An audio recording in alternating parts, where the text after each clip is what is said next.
¿Cuál es tu primer recuerdo de la Violeta? Yo no diría que hay un solo recuerdo. Son muchos recuerdos, son muchas atmósferas, son muchas situaciones.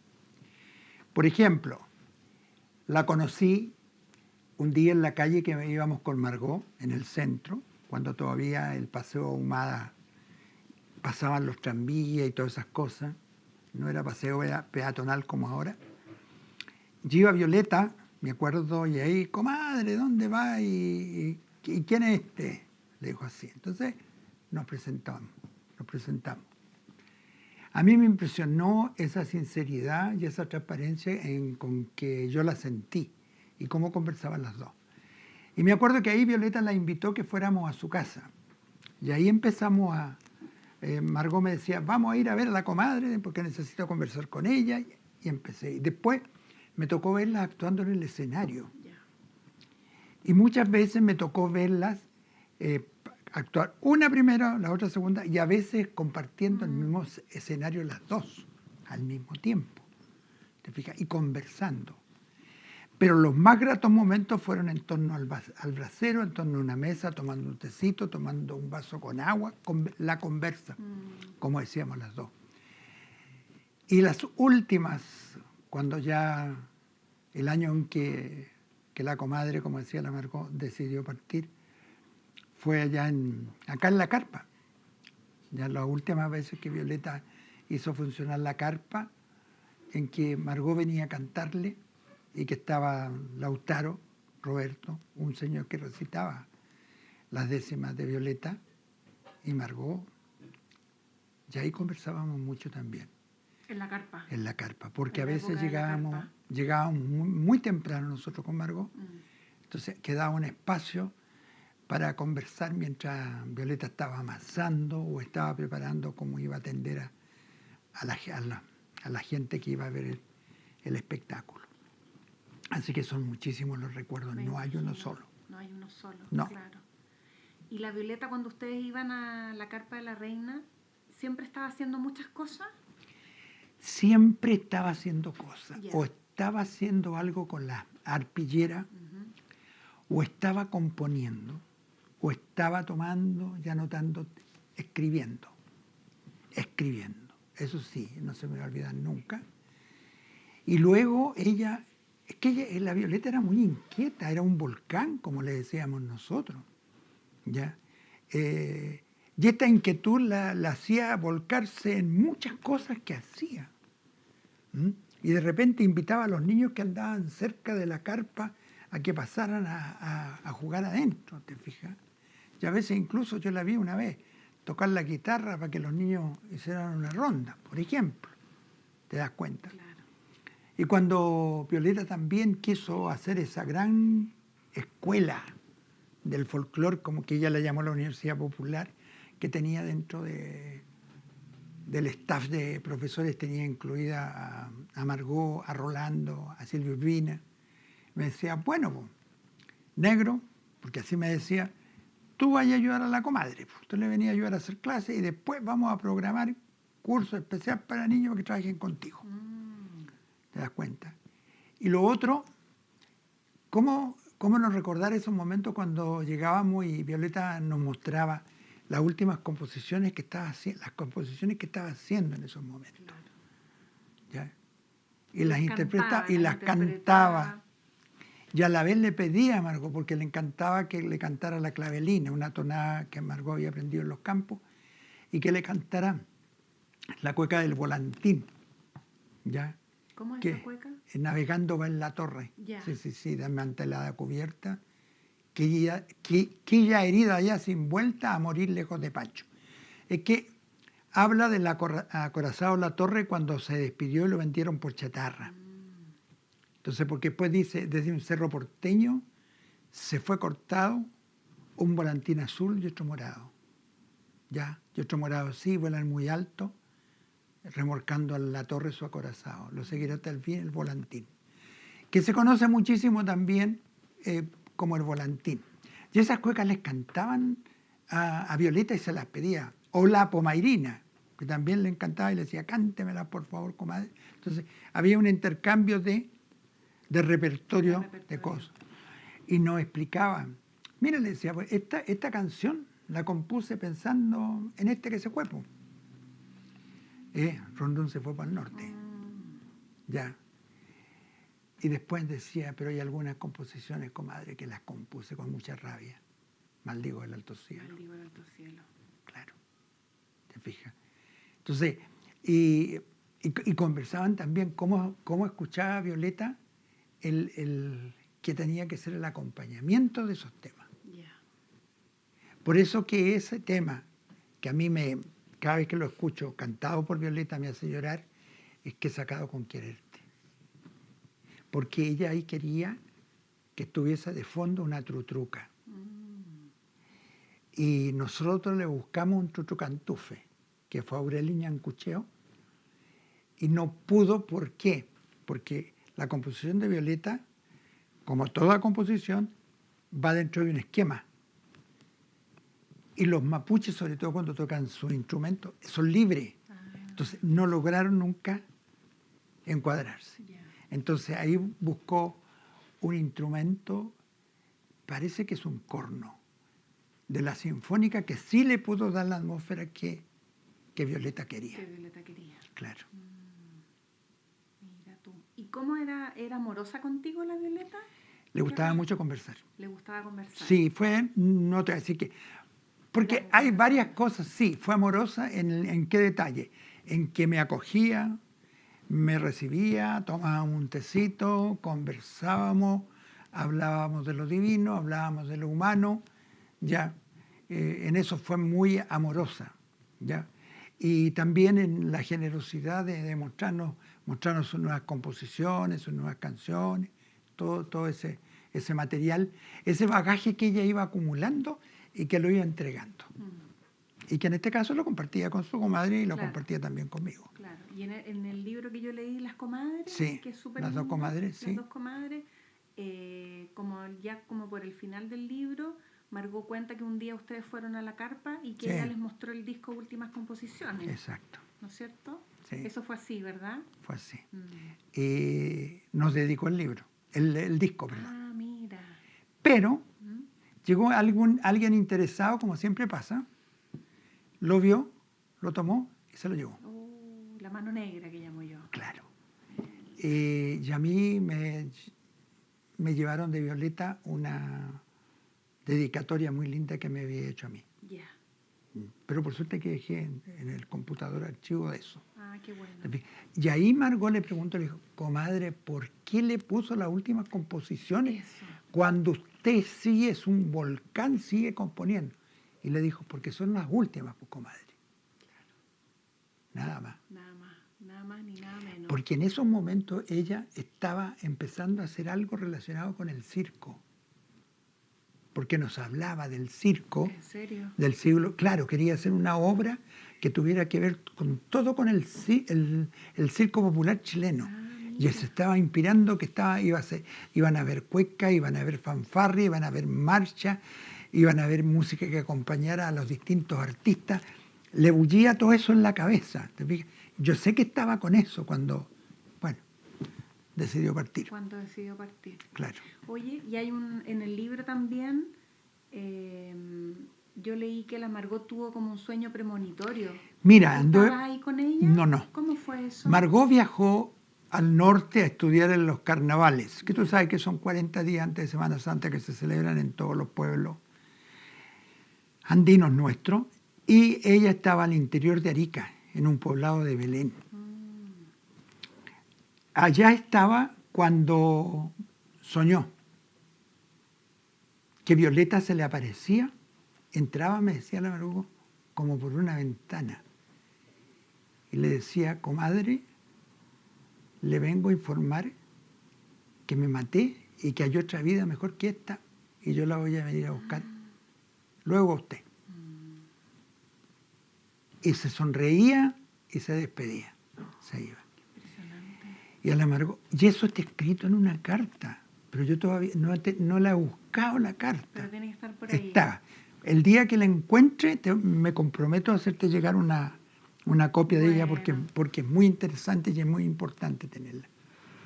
Me Entonces Margot despertó con esa angustia y fue a Carabineros a preguntarle, dijo, necesito tener noticias de mi comadre. ¿Quién es su comadre? Violeta Parra.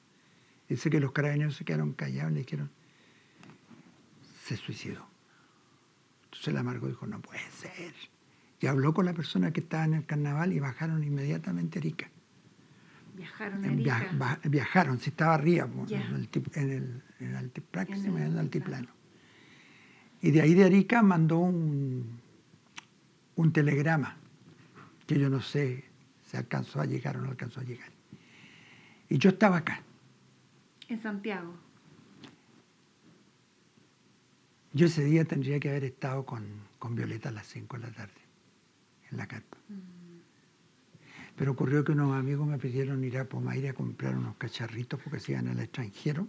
Ya en regalo querían llevar cosas auténticas. Y estando allá se les ocurrió llamar a un amigo de Melipilla. Y típico, el amigo, vénganse a servir una sandita acá, ¿cómo se van a ir? Y fuimos allá, yo le decía, yo tengo que ir donde Violeta. Me decía, si te llevamos en el auto inmediatamente. Fue pasándose la hora cuando dan un flash por la radio. Entonces yo me acuerdo que lo único que hice fue, me subí al auto y no hablé nada. Y estos amigos se subieron, a un matrimonio, y nos vinimos directo a la carpa. Se fueron a la carpa. A carpa. Y cuando llegué a la carpa, estaba Nicanor, estaba Ángel, Isabel. En un rincón estaba Alberto Zapicán, en el suelo, me acuerdo. Estaba abrazado con un poncho de Violeta, que yo me acuerdo que le busqué un vaso de agua y se lo di, porque este muchacho no reaccionaba. Y al rato llegó Hilda Parra. Yo me acuerdo que Isabel, imposible que se acuerde en esos momentos, fuerte todo eso. Y yo pude entrar porque el señor que cuidaba, que trabajaba con Violeta, me ubicaba. Entonces yo pude entrar por detrás porque había un mar de gente afuera en torno a la carpa. ¿Había gente? Mucha gente. Sí, ¿eh? Mucha gente. Porque no, como que no... Era, como te dijera yo, como que no se aceptaba. Claro. ¿Ya? Como que la gente no podía creer lo que había pasado. Claro. Y ahí yo estuve, me acuerdo, un rato. Hablé con Hilda después y después ya me retiré. Me acuerdo que le dije, Margot está al interior de Arica, porque yo no sabía en ese momento que ya la Margot había viajado. Y este sueño a Margot le provocó tal angustia que Margot tenía regreso en avión. Los cambió. ¿Lo adelantó? No. ¿No? No. Dijo, se quedó unos días allá y no se quiso venir en bus. Dijo, Violeta me va a venir a buscar. Entonces se vino en un auto con un matrimonio, unos médicos, por tierra, desde Arica hasta acá. Venían conejeando. Y de acá tratamos de ubicar a los chiquillos, pero no los ubicamos, a Ángel e Isabel. ¿Y a la Isabel? No. Así que ahí después ya pasó el tiempo y ahí fue cuando fuimos al cementerio, cuando averiguamos dónde estaba Violeta, y le fue a cumplir. Porque tú sabes bien que había un pacto entre las dos, que la que muriera primero, la otra le venía a cantar. Y la Margot le dijo, totalmente de acuerdo, comadre, porque yo me voy a despedir primero porque usted tiene mucha más fuerza que yo y va a seguir. Y no fue así. Claro. Entonces fuimos al cementerio y le llevamos unas flores, me acuerdo, y le cantó Margot ahí en la tumba. Y le habló. Y le habló. Como es la costumbre en nuestro norte también de ir a ver a los deudos y hablarle en el cementerio, cumplió con el compromiso con su comadre. Ahora, la conexión que tienen que haber tenido las dos para que Margot haya soñado con ella, haya tenido este sueño premonitorio, es bien potente la relación que tuvieron. Exacto. Muy fuerte. Es que las dos eran unas mujeres de un carácter muy fuerte, las dos. Ya eran dos grandes líderes. Eran dos mujeres que no pasaban inadvertidas en ningún lugar. Las dos concitaban la atención de la gente, las dos imponían respeto y temor. También. Porque muchas veces cuando llegaban a algún lugar, decían, oh, viene la Loyola con la Parra, algo puede pasar. ¿Te fijas? Porque las dos se acolleraban y las dos se defendían. Se defendían. Porque hubo problemas que tuvo la Margot y la Violeta la defendió. Y a la inversa. Y a la inversa también. También. Pues. Claro, claro, Sí. claro. Mira qué bonito, ¿ah? Y a pesar de que las dos tenían un carácter fuerte, a veces igual discutían o peleaban un poco. Mira, yo creo que tanto como peleas, no. Porque, por ejemplo, Violeta, la comadre, no le gustaba mucho la academia, lo académico, el estudio. Y Margot le decía, no, comadre, yo no tengo el talento ni el genio suyo. Yo tengo que estudiar. Yo tengo que saber que lo que canto, lo que hago, saberlo clasificar. ¿Ya? Tú sabes que Margot estudió 7 años en el Conservatorio Nacional Piano. Claro. Y después estudió con Blanca Hauser impostación de voz para poder cantar todos los estilos, interpretar las distintas regiones del país. Claro. Académica, Margot, después. A diferencia de la Violeta. Claro, la Violeta era una gran creadora, nuestra gran creadora. ¿Te fijas? Entonces, a veces sí, no eran discusiones fuertes, sino que y muchas veces la Violeta decía, a ver, comadre, mire, compuse esto, ¿qué le parece? El cantante le decía, eso me parece a mí, le decía, un yamecán, un canto mapuche. Parecía eso. Incluso esa escena que llueve y que está Violeta sentada sobre su escenario que estaba allá, ya que era un tabladillo, tocando la guitarra, y que había una cosa de soledad muy fuerte. Fue una vez que nosotros llegamos y la encontramos ahí, así, a ella. Muy triste. Estaba muy triste porque con la lluvia se colaba el agua. Y no habían buses que llegaran acá arriba. Pues era muy lejos. Era muy lejos.